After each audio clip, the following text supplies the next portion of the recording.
Hey everybody, this is John. This is a continued part of my series on asynchronous remote check-ins.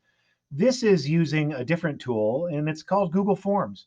If I tab over here to a new Google page and I go to my waffle, you'll see Forms is right here.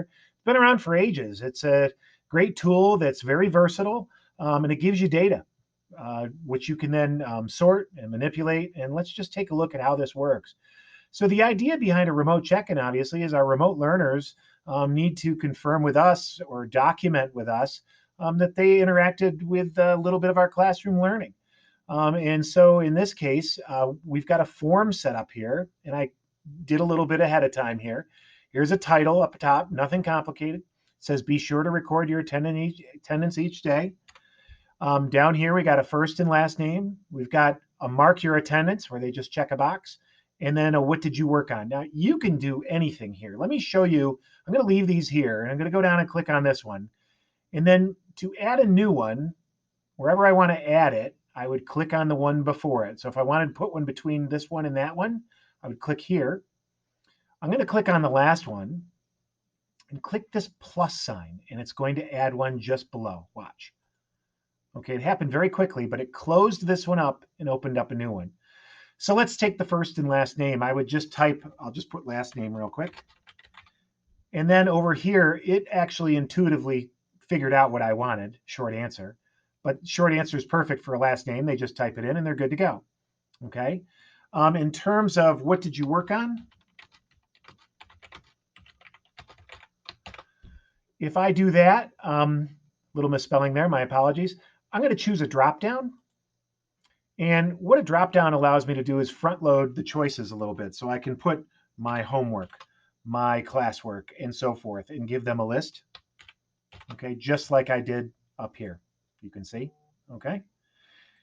And then the other one I did was I put up here, mark your attendance. I mean, honestly, for some of you, this might be all you need. Mark your attendance.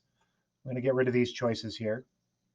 And I'm also going to switch this, not to drop down, but I'm going to click on checkbox.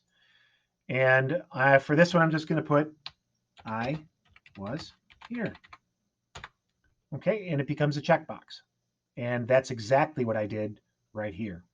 So let me get rid of this one since I've got all the ones I want. The other thing I want to point out is what do you want required? In other words, what do you want to have so if they don't fill it in, they can't submit? I made the name required. I made mark your attendance required, and then up to you whether you want to make, what did you work on? Or you might even add beyond that, you might put anything else. Give them an open forum, and I'm going to change this to paragraph. So now they can type in anything they want. Maybe that one I wouldn't make required. That makes sense. Okay, so let's look at what this looks like to the student. I'm going to click on this eyeball, which is a preview. It opens it up, and here we go. So we got our first and last name.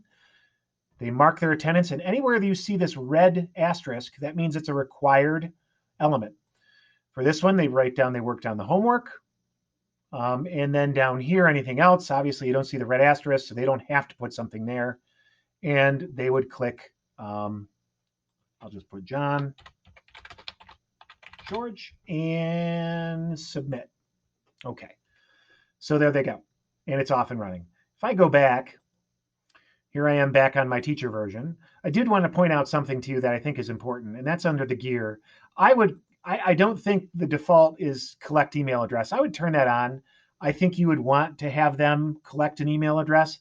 You don't know whose name they're putting. They might put their name. They might put somebody else's. If you collect email address, that's going to be official, and it knows the account and will tell you exactly who it's coming from. You don't have to tell them that. You don't want to limit it to one response because if we set this up in the right way, we can use this day in, day out. We don't have to keep creating a new form because every time the data comes in, it will be time stamped, date stamped, and so forth. So you'll be good to go. The rest you leave alone. You hit save.